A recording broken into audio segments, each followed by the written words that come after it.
If you wanna be bright-minded, there's just one place to go. When you're stuck at home and the time is ticking slow. Monday through Friday, live with Miley on my Instagram show. On my Instagram show. Stay lit, everybody. Welcome back to Bright Minded Live with Miley. I'm honored and proud to make a big announcement this morning on behalf of MAC Cosmetics. MAC's iconic 100% giving MAC Viva Glam is announcing today that they are donating $10 million towards 250 organizations on the front lines serving communities affected by COVID-19 pandemic. The additional support will provide MAC's existing partners with emergency COVID-19 relief funds to allow them to continue providing vital services, including delivering food supplies, ensuring clients remain informed and on medication, and testing and treating diagnosed cases, particularly those who are immune compromised. In 1994, MAC Viva Glam was created at the height of the AIDS epidemic as a community response mechanism to make a meaningful difference in the lives of people living and affected with HIV/AIDS. 100% of the selling price of Viva Glam lipstick was directed towards organizations who supported this mission. 26 years and $500 million later, MAC Viva Glam remains committed to supporting vulnerable communities in the face of a new global epidemic. The local efforts of these nonprofit organizations are so crucial in helping their communities. For example, Project Angel Food continues to operate as an essential service to the critically ill in LA County, delivering 3 weeks of emergency meals to clients while hiring out-of-work restaurants and chefs who have been disrupted by the crisis to help cook and deliver the meals. I am proud to have been chosen to announce MAC Cosmetics' efforts because MAC Viva Glam holds a very special place in my heart. I was Viva Glam ambassador in 2015 and had the opportunity of volunteering at LGBT LA, which is one of the MAC Viva Glam grantees that will be getting this funding. The Viva Glam efforts are only made possible by the continuous support of the MAC community and those who purchase a Viva Glam lipstick, of which 100% of the proceeds go towards these local organizations. To get involved, you can purchase any current shade of the Viva Glam lipstick or send a message of support and solidarity by sharing a virtual kiss of gratitude to those on the front line using hashtag Viva Glam in Instagram and Twitter. Amazing work, MAC, and thank you for allowing Bright Minded to be just a small part of it. So today's episode will be about the environment and poetry. And one of the guests even marries the two in their debut release. So before we get started with guests, I have some environmental good news. Cities across the world are reporting significantly less pollution due to decreased use of cars, airline travel, and industrial activities. For example, in New Delhi, India, it's reported there are blue skies in the city for the first time in 10 years. Pollution has decreased significantly over major U.S. metropolitan areas, including a 50% reduction in carbon monoxide emission rates in New York City. Wildlife has returned to the canals in Venice, and the water quality has improved with reduction of motorized vehicles in the water.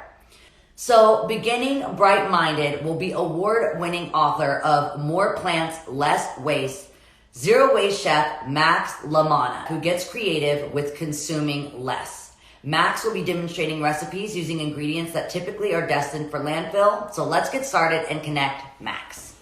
Hi, Max. Hey, Miley, how are you? Where are you calling from? Where are you at right now? London. So I got people all over everywhere connecting with me, and I just feel like super honored that people take time out of their day. Luckily, no one's got too busy of a schedule right now. Yeah. People keep asking me, like, how are you booking all these incredible people? I'm like, no one's got really that much going on at the moment. So everyone's pretty accessible. Yeah, you're doing a great job. Thank you so much. Yeah. No worries. Okay, so I want to thank you for joining me on Bright Minded. I followed you on Instagram for a while, so I'm really excited to be connecting. For anyone that hasn't been following your journey of zero waste for the past few years, could you share exactly what that means? What does it mean, zero waste? Yeah, well, zero waste is impossible. For me, it's about doing the best I can. I worked in restaurants for nearly 15 years, and seeing so much food go to waste left a real hard impact on me. I was living in New York City at the time, saw someone begging for food. I wanted to help them out, and I was throwing precious good food that I had in my fridge away. And so there was this light bulb that went off. where's this food going? It's leaving a carbon footprint. It's driving climate change, and I want to make a difference. So a few years ago, I started reducing my food waste, reducing all my waste in general, but it's about making the small changes that really make a bigger impact. Yeah, that's a question that I had. You know, when you first think of zero waste, I think even the approach of zero waste is kind of intimidating. Maybe we need to rebrand zero waste. We want to strive to do things that we feel like we can achieve. What are some of those little changes? Yeah, for me, right here, I have some, well, I'm going to create a dish for you. Now, you said last week your two favorite foods were Indian and pizza, right? Yeah. Those are some of my favorite foods too. So before I get started, onion skins, we often throw them away, but this is a great base to create a veg stock. So you don't need to go out and buy new veg stock from a plastic bottle or container. You can create your own vegetable stock using scraps that you typically would throw away. And it's about doing those small things. I keep my herbs in a glass of water. It prolongs the life of the herbs. They usually go, quite soft and turn into mush when you leave them in the fridge too long. Keeping them in water prolongs the life. It keeps them fresh and crisp longer. What are some other things I got? Oh, keep the skins on the carrots. I don't peel them off.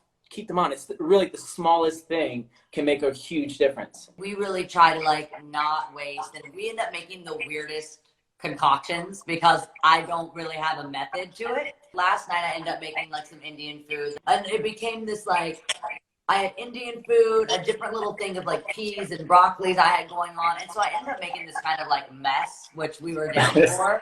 But it would be much better for me to have some sort of method. So I was so into hearing how you don't just have to take onions you have left over or something. You don't have to use it just to make another meal. You can make something like a vegetable stock. So just already that was changing my world. Yeah, absolutely. Yeah. That's good that you're spending time cooking right now. And I mean, a lot of people are around the world. Even with your stems to the herbs, the stems are often wasted and thrown away. You can use the stems and make a pesto. So you don't actually need to use the leaf itself. You can actually use the stems. Whenever I have the chance, I'll cook for you and I'll show you the way. Yes, I need a little bit of a method. I want to talk about why it's important to consume less. Why should we eliminate plastic, and why would we want to avoid waste? Yeah, great question. Around the world, 1.3 billion tons of food is wasted every single year. This is food that we can eat. And there's nearly 1 billion hungry people around the world. So with the amount of food that we waste just in the United States, the UK, and Europe, we can feed the world's hungry people. So it makes no sense for us to throw food away. If you can't get your mind wrapped around the idea that, oh, it's just food and I'll go out and buy more. Well, you're spending your money to buy more food that you're going to end up throwing away. Right. You're throwing away money. You're basically throwing away money, yeah. That's something people can understand. They don't like that. Exactly. Now that they're going, wait, money in the trash can? No likey. So that's maybe a way that we could position it as well, to know that feeding ourselves, and especially healthy food, can become so expensive, and to throw it all away doesn't really make any sense. No, it doesn't. $1,200 worth of perfectly edible food is thrown away in every household across America. So every year, $1,200 just thrown away. I mean, that's people's holidays. That's someone's trip. So it's just making the small changes, making the small shifts towards wasting less in the home. It's about doing the best you can. But right now, it's difficult to do that. We can't focus on going zero waste in a time of a pandemic. We need to just focus on conserving and doing the best we can with what we have. I'm talking to Lauren Singer later about package-free shops, and she's really been a pioneer in the zero waste. But you actually touched on something that I had as a question for her, because her and I have been DMing about it. But I want to ask you, how do we be gentle on ourselves at this time, but still minimize our impact? I think that it's probably unrealistic for at this time, especially now that we're kind of stocking up on foods, to dedicate ourselves to the zero waste plan, but it's a good time to start something new. What would you say about wanting to start, the beginning of your zero waste journey now at this time in the pandemic? How would that work? I mean, most people eat out. So you're being forced to stay at home and cook the food that you actually have. So get creative, utilize the ingredients. So the same thing I said about the stalks of the herbs, use those stalks, shop smarter, or buy what you need. You see a shiny product, it's on sale. Don't buy that if you're not typically used to using that ingredient in your cooking. Save and store your leftovers. Again, it's doing those small shifts, doing those small changes right now that are going to go a long way. So making friends with your freezer. My freezer, he's a friend of mine. His name is Felix. So Felix, the freezer, and we just hang out. I feed him. I put food in there. And when I need to reheat it, I just take it out. So it's just using what you already have right now and doing the best you can. Well, this is a real question for me because this is where I'm struggling. I have not named my freezer, and I'm a pretty creative person, so I got to do that. But about my freezer, so I'm having a little defrost like situation because I'm also freezing a lot. I love making like big batches of Indian food. My best friend is Indian, so I get him to come over, you know, when we can and make these big dinners, and then I want to save everything. What's the safest way? Great question. I'm not a health specialist. I'm not a nutritionist by any stretch of the imagination. But I would take it out of the freezer, let it come down to room temperature, and then warm it up if it's something that needs to be warmed up. One tip, if you're having a loaf of bread, I recently asked my followers online what foods they throw away the most. And bread is one of the foods that they throw away the most. Save half the loaf of bread, wrap it tightly, and keep it in your freezer. So when you need it, just bring it out and let it defrost. That's one way. You don't need to warm it up. If you want to have toast, you know, put it in the toaster. Right, let it do its own thing. I've been freezing so much stuff lately, a lot more than usually I would. I don't really believe in like shopping for a week at a time because I don't even know like where I'm gonna be mentally or what I'm gonna be craving.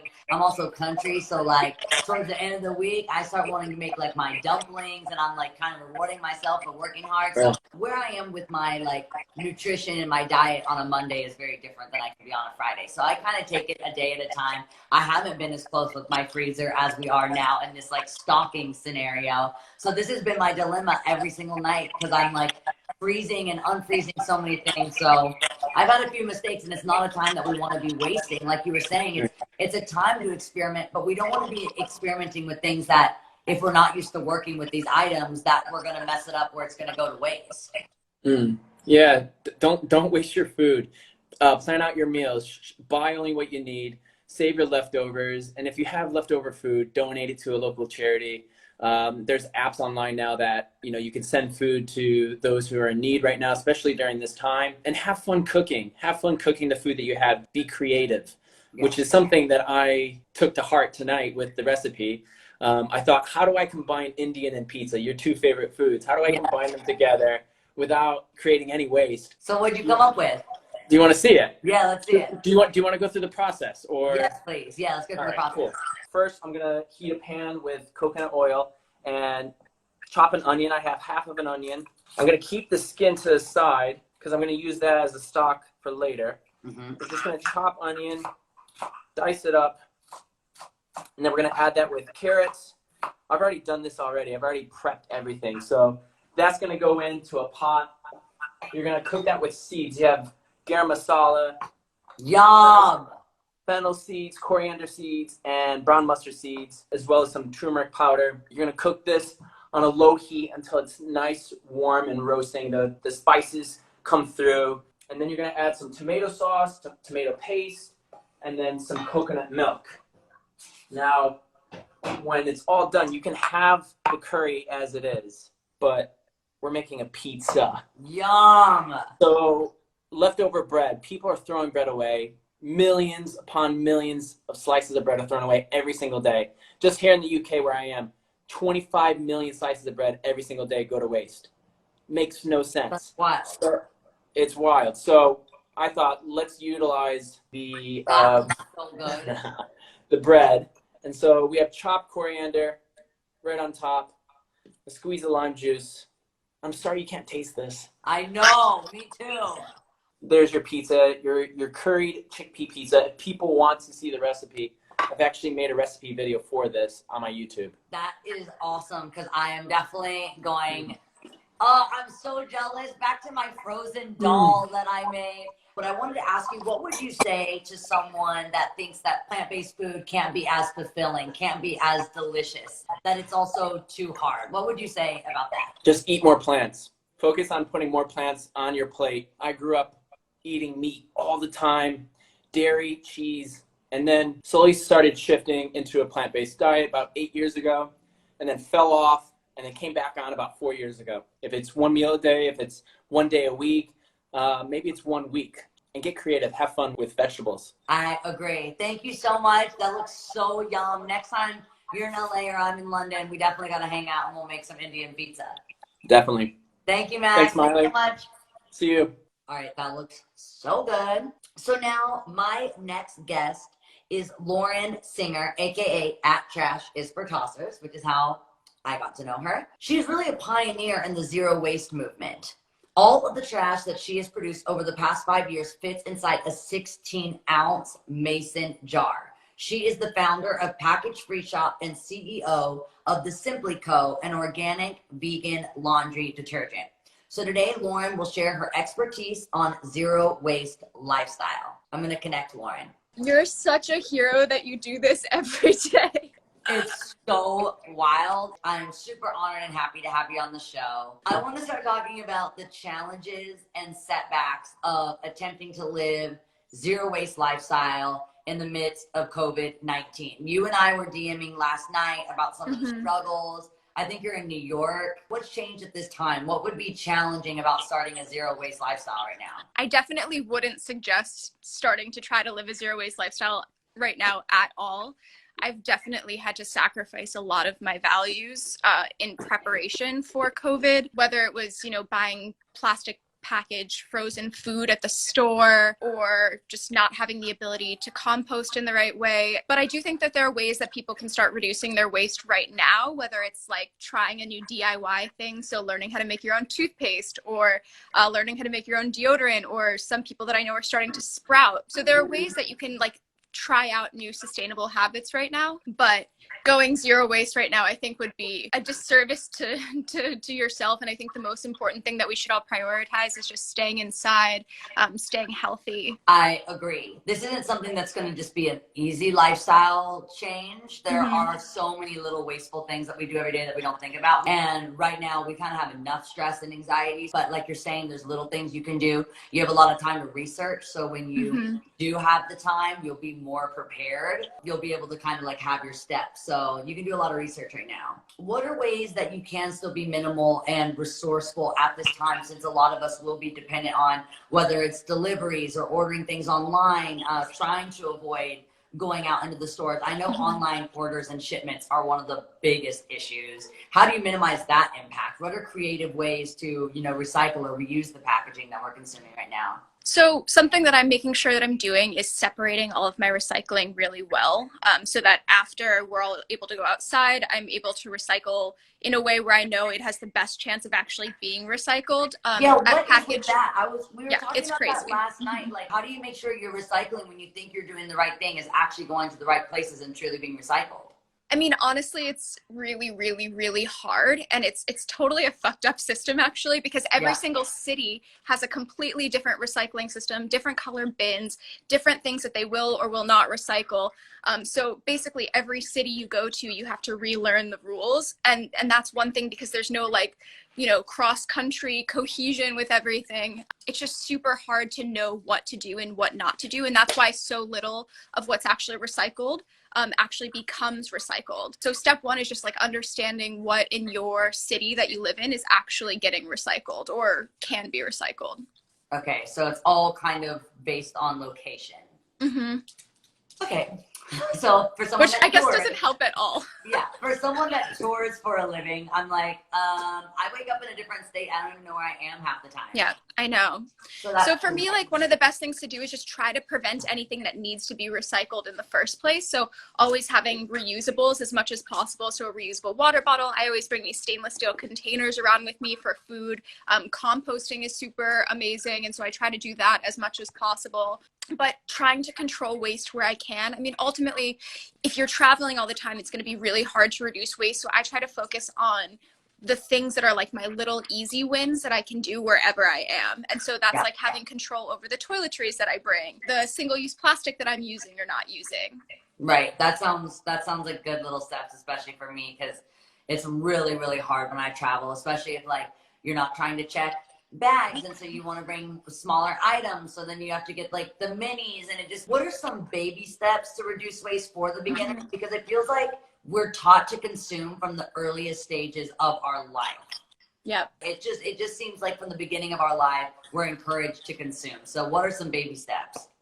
I mean, it really depends on what your lifestyle is like. So for instance, if you're traveling a lot, just touring a lot, some really easy things to do are, instead of maybe using single-use plastic package shampoo and conditioner, is like a shampoo bar, which is something that I use and I love so much because it can be used on your body and in your hair. It's super moisturizing and there's zero packaging at all. So that's something that's really great. But some of the most common forms of plastic that you see in the world are like plastic forks and knives, plastic straws. So just doing things like saying no to that helps so much. That seems like something that's definitely things we could do right now, especially. It's like a low-hanging fruit.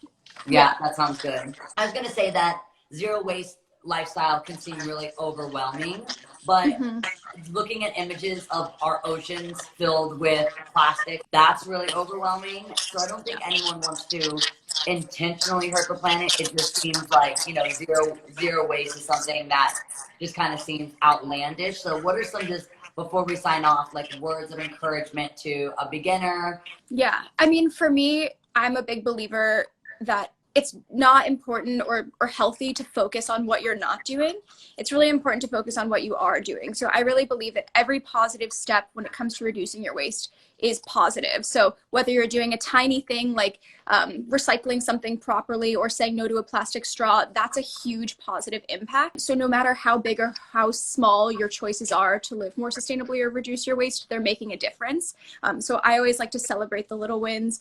Just try to be really positive and not down on yourself for not being perfect. I think we live in a world where we're surrounded by sadness and catastrophe and anger, and it makes you feel like paralyzed. And, I want to live in a world where I feel like I can take personal responsibility for my actions and that I have control over what I'm doing from a day-to-day basis, and that those actions are doing something positive. So I like to focus on what I can do every single day to align with my values of long-term sustainability and just have a positive impact on the planet. I love that so much. Thank you so much for being on Bright Minded. Thank you so much. I literally can't believe you're doing this every day, and I'm so happy to finally meet you and be on. And thank you so much. Thank you, and thank you for everything. Package Free Shop is badass. Love everything that you do. So I'm excited when everything kind of gets back to the way we're used to it. I look forward to being in New York and seeing you, and I'll come by the shop. You too. Bye. Thanks so much. Bye, everyone. Bye. So today we are bouncing from one incredible woman to the next. This next guest is an outspoken advocate for mental health awareness and body positivity. And in September, she'll be releasing her debut collection of poetry, Swimming Lessons, which is up for pre-order now. So let's connect Lili Reinhart. Everyone's very excited about this. Hi. Hi.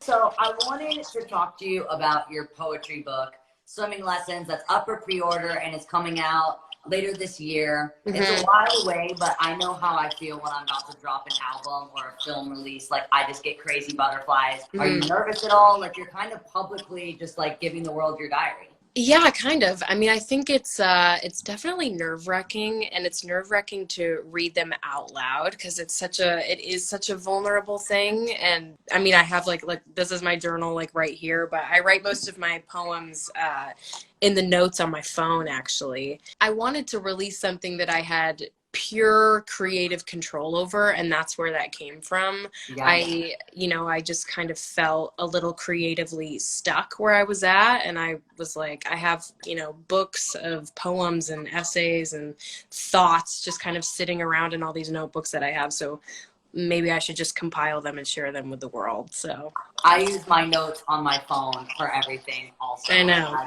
I've written everything in my phone. If something ever happens to it, it's just not good. So everyone kind of knows you now as you're an actress turned poet, but I don't know if that's actually the way that it happened.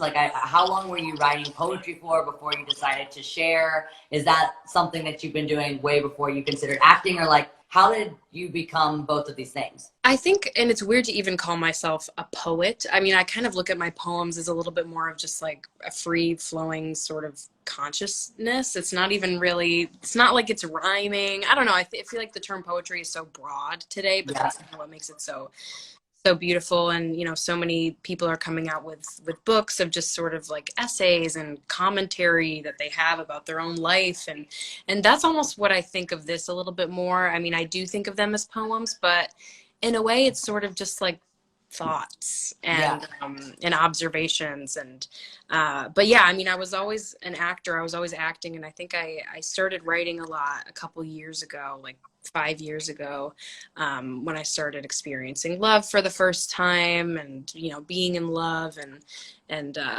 all the feelings that come along with that, and also just feelings of anxiety and kind of dealing with fame for the first time. It was easy to just sort of put those feelings and thoughts into a notebook or something as a way of therapy. So it sort of became very therapeutic for me. You're an advocate for mental health awareness and body positivity. Are those subjects that you write about in your poetry? And can we read about those ideas surrounding those subjects in Swimming Lessons? Swimming Lessons is a lot about love, and it's about grief, and it is about anxiety and depression as well. Hopefully, if this book goes well, and people enjoy it, I would hopefully come out with another one someday. And I think that one would be a little bit more body focused, or have a lot more body, you know, conscious thoughts. And this one mainly is a little bit about kind of dealing with fame for the first time, and feeling a little lost. The other day, I just like totally cried on FaceTime with my mom for no reason for like an hour. Yeah. And then I kept saying I'm crying for no reason, and she's like, "Well, you wouldn't be crying for no reason. Let's figure out what's going on." And, yeah. you know, it was really cool because it actually turned out to be like a really good bonding experience for me and my little sister. She goes through a lot of the body positivity stuff. Yeah. More negativity because we're on in public so much. You and I have actually talked about this on DM. It's kind of how we started like talking to each other about the illusions that are created by platforms like Instagram, where people are posting unrealistic photos of themselves, and creates a distorted version of reality of like what we really look like. And I'm like, why do I have pores and no one has pores? And like, why does my hair go farther back on one side or the other? And it's like, okay, we actually are around humans in real life. All of them have these things that make me feel insecure. But when you're just so focused on Instagram, you can get really lost and confused. So the other day I basically got lost in the illusion and couldn't see myself for I mean, it's very easy to. I think kind of the idea of Instagram is to project your best self, and a lot live your best life. That's like a literal hashtag. Sure. And I think like I have always kind of approached social media to be in the way of, I don't want to show a perfect version of myself because I could never live up to that expectation. Agreed. Like if anyone meets me in person, they're not going to see what you would see on Instagram if I was trying to portray myself as like this perfectly put together human being, because that's just not who I am. And I think it's such a hard standard to set for yourself. I would never want to set that standard for myself. Like, I genuinely just think Instagram should be a way to, I don't know, express your creativity, and you can show the highlights of your life, like beautiful things that are happening in your life. But when it comes to altering your body, I think you're just hurting yourself more than anyone else. And you're also hurting the people that are looking at your Instagram and thinking that that is a body that they can have when you're altering it yourself. You know, it's already skinny women are shrinking their waists even more. And that to me is so frustrating, because there's already so many people with body issues and people look at themselves poorly. And so if you see an already skinny person making their waist even smaller, it's like, I've definitely struggled with the body dysmorphia my entire life. I mean, way before like Instagram or Twitter or Facebook, that was already hard enough. You know, and way before even doing a TV show. Like, I think sometimes we use like, well, I'm on a platform, you know, so it's harder for me because so many eyes. It doesn't matter. Like, it doesn't even, in this quarantine, even alone, like, I'm the biggest judge of myself. I don't need anyone else to bully me. I bully myself. Like, my mirror and I already have this, like, you know, totally confrontational relationship. Like, I don't need anyone else to bully me. I'm totally fine to do that on my own. I do that enough. Sure. And middle school was just as hard for me. You know, even younger than that, just feeling different. I just think it's really cool that you talk about that, because Instagram shouldn't be a place to project an illusion, but to connect for real and go, these are my hardships. These are my worst days, and connect on those worst days instead of just connecting on the best days as well, For sure. So obviously, this time is like a very creative time. And I think, usually we are so busy in the lifestyle that we have that there's not a lot of time just to be, going inward. And so have you been doing that? Have you been writing a lot? You said you would want to put out another book. Do you feel like you're like writing things for the next one? For sure. And I don't really, and I think it's dangerous to sort of start writing poems just for, for a future book. Like a lot of the things that I would write, I would have to sort of like tone down a little bit because they'd probably be a little too personal. But like they need to go through a filter a little bit. But yeah, I mean, I've been writing just journaling as well as poetry. But I think I've also been painting a lot. Like I'm not a painter. I'm not good at it, but it's such just like therapy to like sit in front of like an open window, put music on and paint. I just think it's so therapeutic and lovely. And I honestly haven't even been watching that much TV. I've sort of been taking my dog on walks and obviously staying 6 feet away from anyone I come in contact with. But you could still go outside and get fresh air. I think it's so important. Figuring out how to meditate, which is something that I have no idea how to do, but I'm trying. I know. Why does every thought that could ever be thought happen at the 10 minutes where you need them to? Right. I know. But I haven't thought about this, like these random moments in my life. It just, it's like being a little kid in school again. Like all of a sudden, everything sounds more fun than what you're doing at that exact moment. But speaking of you needing a filter, if you ever find a good filter, please pass their number to me because I fucking need a filter. Yeah. Really bad. Like before we go, I want to know, could we get like a little sneak peek of some poetry and like maybe a little reading of some of your favorites? Yes, I will read maybe one or two. We'll do this one. It's a little love poem. Okay.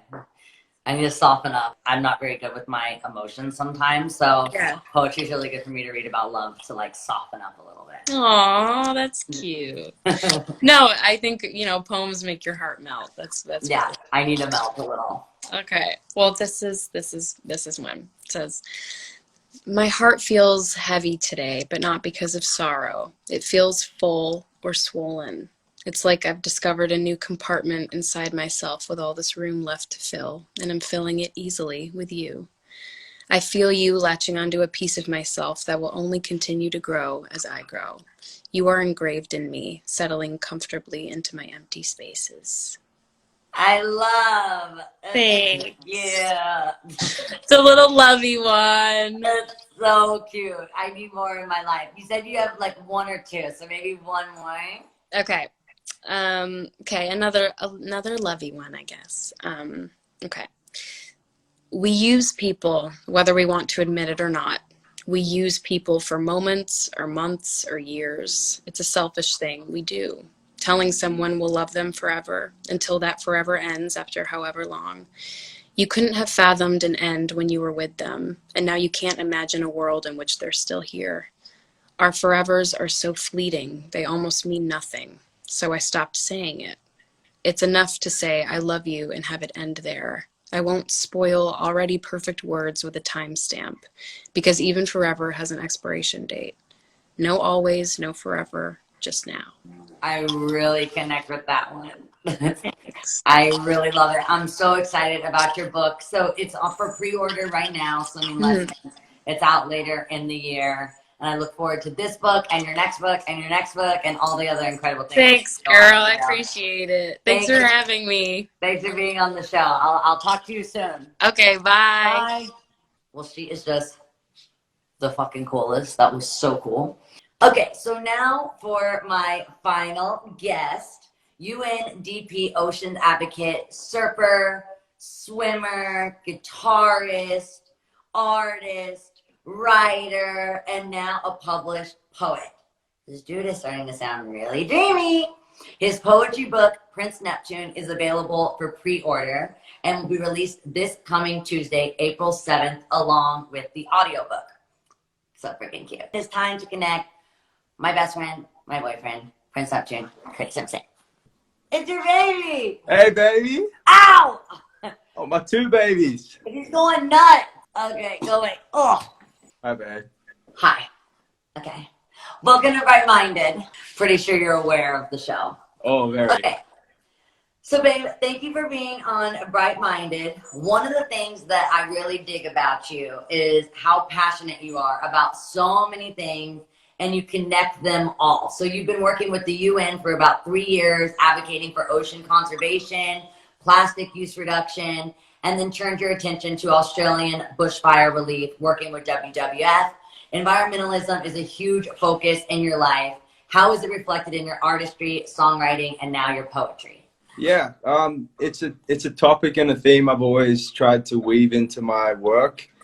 Something I've believed in quite heavily and advocated for really heavily since I was little. So it just naturally finds its way like into the themes I use in my poetry and my music. And it's just been something I've almost, I can consider it like hiding the medicine in the candy a little bit when you use, you know, environmental themes in music, especially like pop or rock music. So yeah. Your poetry is basically like edibles.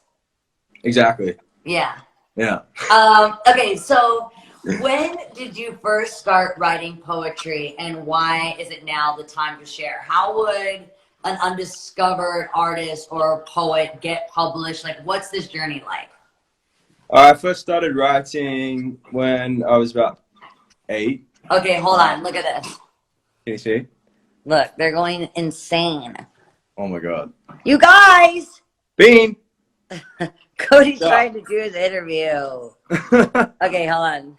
Your parents are trying to work here. Hey, hold on. You gotta go. I first started writing poetry when I was 8. I entered a poetry writing competition in school and I won it. And that was when I first realized that maybe I had a natural feel for writing. And I started taking it really seriously when I was 18, when I left my record label, moved down to Venice, and I started working on the book that is now this one. Yeah. So it's basically just collected works from my notebooks from the last 5 years. I guess advice I'd have for young poets and people looking to get published. For me, with my writing, I'm so passionate about it that I wanted to do it all on my own. I didn't want the help of people that usually help me with my music and releasing things like that. So I crafted and put together my own manuscript and pitched it around myself. Ended up getting a publishing deal just on something I'd written completely on my own. And, you know, I found that, you know, the more I started to really embrace being a poet and posting about it online all the time and sending it to other fellow poet friends, people who write, people that could help me get it out to the right book agents and stuff, it all just kind of happened and developed naturally from there. So is this so weird being interviewed by my girlfriend? I always interview you. So what is the significance of the book title, Prince Neptune? Is that kind of an alter ego? Is Prince Neptune Cody Simpson's Hannah Montana? Prince Neptune, yeah, it's like my Hannah Montana. It's like my Ashley O, kind of.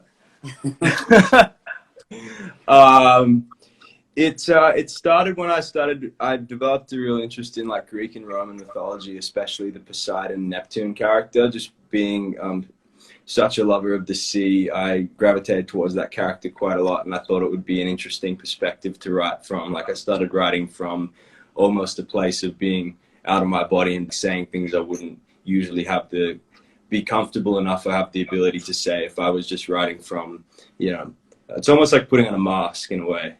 Or a wig. Or a wig. Or a wig. It's like poetry is like, basically the recap of this segment is poetry you get the best edibles and drag. Yeah, you get the best of both worlds. That's what I say, right? I get paid every time you say that. Yeah. Thank you. Okay, well, thank you so much, babe. Thank you for being on Bright Minded. I've already gotten to read Prince Neptune, and it is beautiful, and I'm so proud of you. Before we go, could you read the poem about me? Yes, I've got it right here. Did you see where Lili was reading her poetry and I got all weird because I'm not good with mush? Yeah, well, you're going to get even weirder now.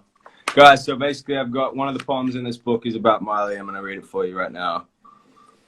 All right. It goes, in the ancient night she flies once more Oh God, oh God. Sorry, hold on, sorry. I'm not distracting. Oh my God. Okay, go. Okay, all right. In the ancient night she flies once more, back to her home in the stars. I try to chase her there, but fall short, for I cannot breathe up that high, in the radiant heavens where she lingers. I can only admire her from below, humble starry-eyed poet with a desire for that which is most beautiful. And she is most beautiful. All other Babe! muses sleep in winter forests. She is the one who swims in the sun and doesn't burn up. Babe! I'm free! I'm the most beautiful. You're most beautiful, babe. I was mad about my own haircut, so I had to give Cody Oh, yeah. a little makeover as well. This is the first time I've showed this thing. She did it, by the way. She did it, guys. She buzzed it, so it's all her fault. It's always my fault. I love you. You look so cute. Thanks, babe.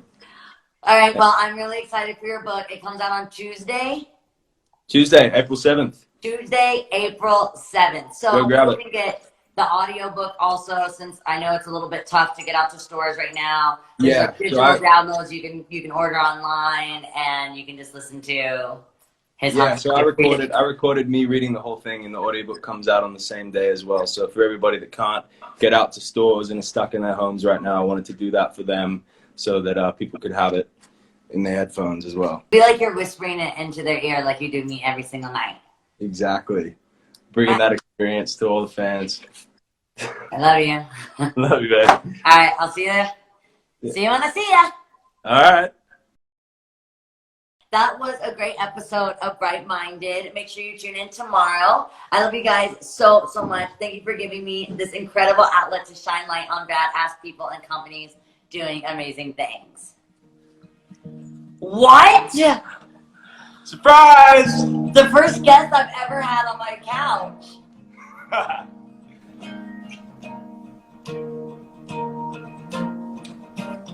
You know this isn't supposed to. This is an Instagram live show. Crystal dream, Cali queen, breathing hand, vibrant sand, I'm shy. It's a golden thing she's got. I sing softly to her in the last daylight. Then the chorus of birds burst on into sight. Now I know that I've heard, for whatever it's worth, by the rulers in the sky.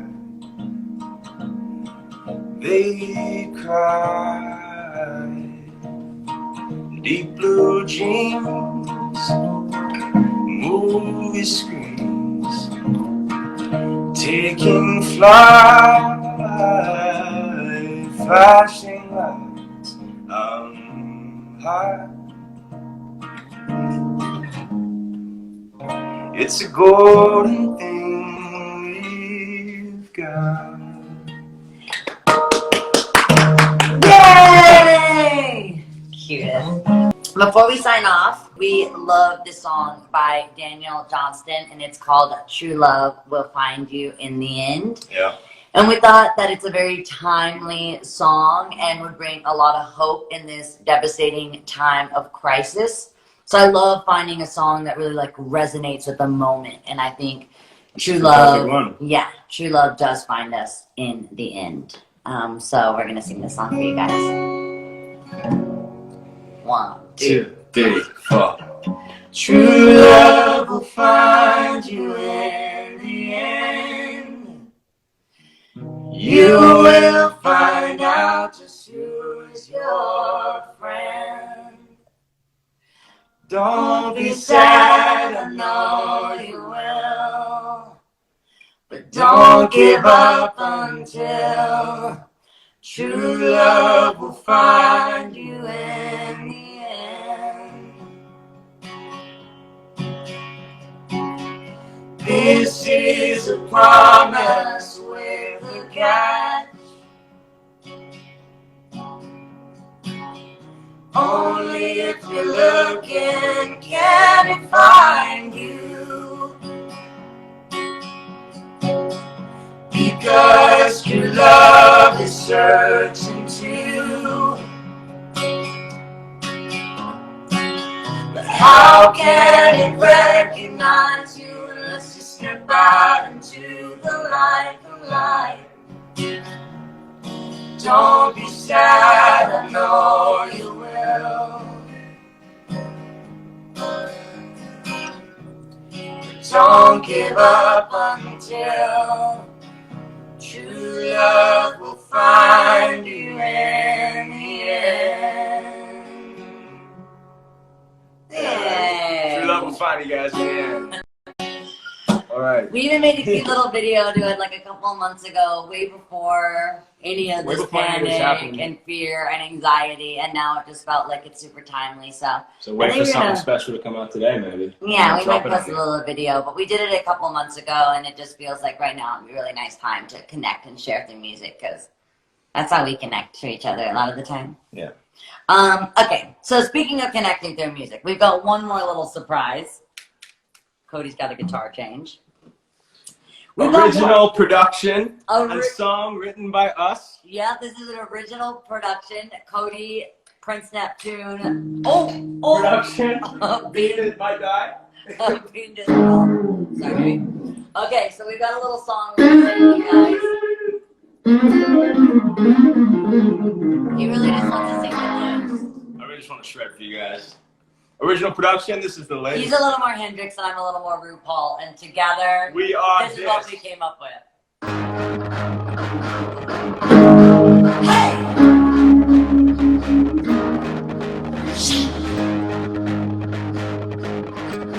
Hey! Do you want to be bright-minded, want to be bright-minded? Sometimes we need reminded, times we need reminded. All we need is kindness, all we need is kindness. I've already decided I want to be bright-minded. Do you want to be bright-minded? I want to be bright-minded. I'll say it again, rewind it, say it again, rewind it. Do you want to be bright-minded, want to be bright-minded? Sometimes we need reminded, times we need reminded. All we need is kindness, all we need is kindness. I've already decided I want to be bright-minded. Do you want to be bright-minded? I want to be bright-minded. I'll say it again, rewind it, say it again, rewind it. Growing up, my dad told me a trying time is no time to quit trying. So keep smiling, all we need is kindness. Keep shining. He said, Miley, wherever you go, bring the hope, and you'll be fine. Yeah. Do you want to be bright-minded, want to be bright-minded? Sometimes we need reminded, times we need reminded. All we need is kindness, all we need is kindness. I've already decided I want to be bright-minded. Do you want to be bright-minded? I want to be bright-minded. I'll say it again, rewind it, say it again, rewind it. Give me a break. Woo! Yeah! Thank you guys so much for watching Bright Minded live with Miley, and today with Cody. I'll see you tomorrow for our Friday show. See you then. See you later. He won't, because it's back to being all about me. Bye. I'm out of here.